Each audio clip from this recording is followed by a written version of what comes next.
All right, ladies and gentlemen across the galaxy, happy Sunday, and you're part of the galaxy. I got a fantastic guest on the stream, and boy, oh boy, let's bring him up right now. Clap it up for Mobile Gamer.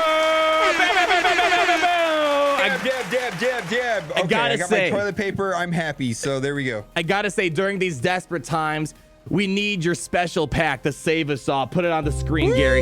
Use creator code MobileGamerArnold1 to get the pleasure of activating the toilet paper bundle. You are doing wonders for the community, Mobile Gamer. Can I just say so? And guess what? If you buy the toilet paper bundle for $99, next month you will get the Purell hand sanitizer bundle. You will get the privilege of the opportunity to buy the Purell for $99. All right, well, besides toilet paper fiascos and Purell, we want to talk a little bit about the Galactic Legends. Check over on Mobile Gamer's channel, because we talked about, if you're going after Galactic Legends Kylo, what is the order to start building up your first order, so that way you can at least have a decent grand arena team. Let me be honest with you, man.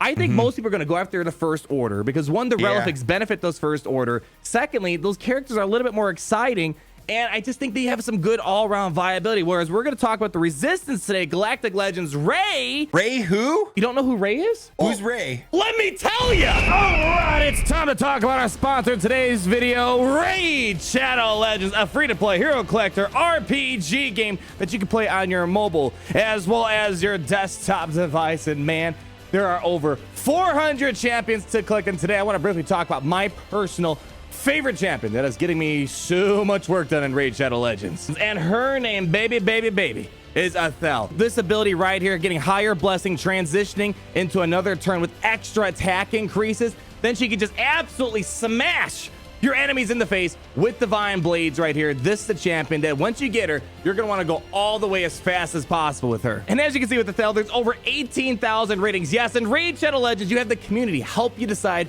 which characters are good through their in-game rating system. So what are you waiting for? Go to the video description, click on the special links I provided, and if you're a new player, you'll be getting 100,000 free silver, 2 clan boss keys, 3 ancient shards to get more champions, and 1 free champion, the Adjudicator. An all-right character that has some turn meter removal capabilities, as well as increasing the cooldowns of your opponent. So definitely an all-right kit to help you out with those beginning campaign missions. All this treasure will be waiting for you right up here, but be quick because these rewards are only available for the next 30 days.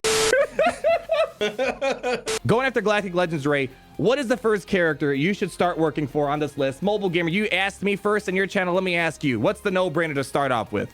Okay, well, it's Rey Jedi Training, but the problem with their relics is it doesn't help her damage. It's so weird. It's like she doesn't get the benefit of the relics like the way that the Kylos do, but see, that's not the point. Yeah, she's better, but still. And the big advantage, I think, to using Resistance's Grand Arena is it should be Mac Banners win. I mean, if you win, it's going to be Max Banners because between BB-8 and let's say the OG Finn, you have a way of getting your protection back, and depending on your team up, there's so much control. I saw you take your Gear 12 Jedi Training Rey and some Gear 11s, and you took on a Relic 7 Kylo Ren in Grand Arena. I took out a Relic 7 Kylo. Definitely is the one to do first. Definitely the one to do first, and we're going to talk about basically 2 iterations, the more advanced iteration and the beginner iteration. Jedi Training Rey, as I said earlier, I think she's much better than Kylo Ren all around because you can use her to take on Darth Revan teams, kind of General Anakin Skywalker, which is a little bit crazy. And the thing I think that you were kind of impressed with, 60 banners against Geonosians.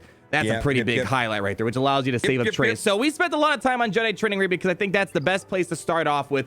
Number 2 on the list, I'll pick our conversation up from here. BB-8. And I'm going to kind of caveat this a little bit. You want to gear him up so you can start using him, give him the roll to punch his Zeta and stuff like that, but you might not need the rush for the relic right away. But you need him for the team. This character is another character it's a great character, but no benefit on the relics, really. I mean, what is that going to do for you, all that stat boost? You know, because the thing about relics is that you take a character like Grievous that needs the health, or a character like either of the Anakins or Echo or the Red Sith Trooper. It's just the damage gets out of control and they become scary. And I just don't see that here with BB-8. Yeah, so you're gonna need, if you want to start taking advantage of your resistance team, you're gonna need BB-8 to help Jedi Training Rey get to that next level. So much turn meter, and the cool thing is, we talked about behind the scenes, you can at least use BB-8 for a General Grievous Separatist team or a Droid Nuke team. He's a good character. He just doesn't really need the relics. That's really it. No, but you can go to 13 and Relic 1 and be done. Really. Yeah, exactly. I mean, then eventually come back around for that Relic 7, because you don't need to rush to Relic 7, but you do need to gear him up and start using them. So BB-8 incredibly important. Because going to 13 gets you that extra speed, that extra 8 speed, and then the first relic level is like free. Yeah. And you know, there's not a lot of cost going up to Relic 1. So right. Now let's start moving on to the next 2 best resistance characters to start gearing up. And these are important if you really want to start punching up to those really top tier teams like Skywalker, Darth Revan, Geonosians. And Resistance Hero Finn, in my opinion, is the 3rd best Resistance hero in this game, as the name kind of implies. That this, keep your eyes peeled for. We're already seeing it. This is incredibly important for Jedi Training Rey to survive Darth Revan teams, because anything that's making Resistance miss out on a turn, stuns, or fear, they're going to get a bunch of turn meter, a bunch of health, and a bunch of protection. You're going to get individuals counterattacking on the Resistance team. So this takes the Resistance up several notches. Yeah. And you guys been kind of seeing that a lot lately, and I think he's going to be crucial for the next raid that's coming out. Well, and you know, if you have in a position to use the 2 new Resistance heroes, Finn and Poe, with the with BB-8 and Jedi Training Rey with a droid, R2 or C-3PO, you get to pick, right? And you can take out a Darth Revan team. That allows for you to place one of your teams on defense. Like you could put one of your top 4 teams on defense if you know that you're going to have a solid Revan counter. Your Resistance Hero Poe, a bit of a problem because you can't farmable at this one. I'm assuming this week it's going to happen. You can't get him really anywhere unless you're opening up packs. He's going to be important too. He brings a lot of inspiration buffs. He takes inspiration, that new status effect that Finn kind of played around with, to a whole other level. And on top of that, he's got the stuns, staggers, and stuff like that. He's definitely important if you want to try to neutralize Darth Malak, so you can kind of play around the Sith Empire. And of course, being able to stun the Geos and slow them down really helps take out those Geo teams. So the Resistance heroes are what's going to be needed to take this to an advanced state for the Resistance. That's why I think the Resistance, if you have the ideal characters, are better than the ideal First Order characters. But now, what if let's say you're not gonna be able to chase at the Resistance heroes right now, but you still want to take advantage of Jedi Training Rey? There's still some good characters that we're going to talk on this list that's going to help you take advantage of them. And I saw you gear up you actually took money on the stream, and you're like, I'm gearing up Finn with this money right now. Finn, if you don't have the Resistance heroes, this is going to be the character to gear up for sure. Raids, PvP, Grand Arena, explain, because I know you're a huge fan of this nowadays. So I'm a huge fan of OG Finn for 2 reasons. One, he gains protection back and max banners. So between BB-8 and his middle ability, it's quite nice. And secondly, he has a stun. And it's all about, the exposes and knocking down turn meter, maybe getting a stun from R2, stunning with him. You really can control the match. And I'm finding that I can control the max and get max banners with low gear levels. And let me add on top of that, your lovely explanation. He's got a ship. Radis is not the best ship in the game right now, in my opinion. It's probably going to get better. This ship hits like a monster. So when you're relicking up this character, it's not going to waste. This actually benefits this ship a lot. Once the Falcon does an AoE, you can kind of take out a whole entire fleet with that AoE right there. So it's not bad. There's going to be an interesting combo with this ship. If you can get some more buffs on this ship, it can be really scary. And so really all they need is like one more ship that puts buffs on side of Rey's Falcon, and you're good to go. Moving on, let's talk about 2 characters at once here. So again, assuming you can't get access to those Resistance heroes, right now we're telling you Jedi Training Rey, BB-8, Finn, and those other 2 to kind of fit in that last slot if you want a full Resistance team are going to be, we're going to say Resistance Trooper first, and then Amel and Holdo, and right there you got a fairly good all-around Resistance team. And why don't you explain this? I mean, the one thing I'll throw out there for Resistance Trooper, he's solid for those raids. He helps get one of the highest phase 1 damage runs in the Sith raid. But what about some other things you want to throw in here? He gets turn meter with the exposes, and he's definitely a part of the combo with the doing the special ability and applying exposes. So he's useful. He's also can be modded for offense. He's not going to take away from your speed sets. He actually doesn't need any speed. So if you're your mods are stretched thin, he's useful.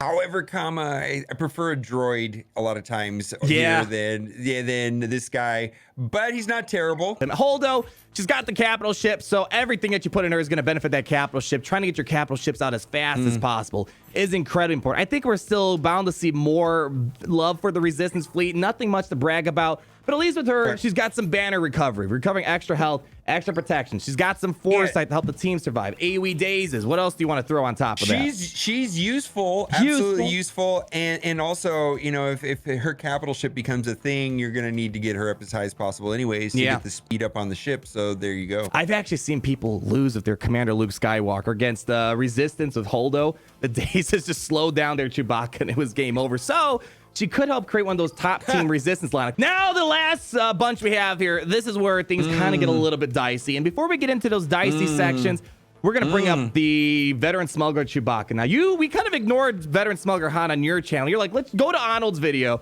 We're going to talk about it. A lot of question marks right now, a lot of TBD. But I'm actually going to put Chewbacca before the rest of the Resistance we're talking about today, because he is fantastic with the Scoundrels. Once you start adding that Resistance tag in there, that rework that probably will come out in the next week or two, he starts protecting the leader. So if you take out the leader or Han, he's going to get bonus turns, smashing really hard. The kit doesn't really reflect it right now in the game.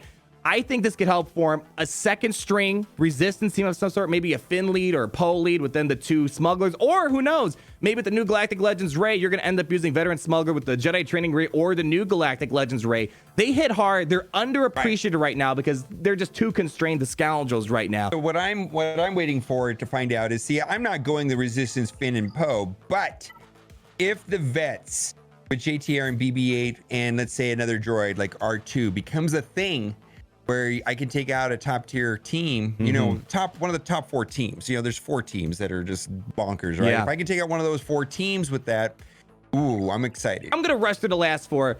Really, the best thing out of the last 4 is gonna be Scav Rey, and I'll give you a couple reasons why. Ship, reason number 1, that hits really hard. Once I reliced her up, I noticed a huge improvement for the Falcon.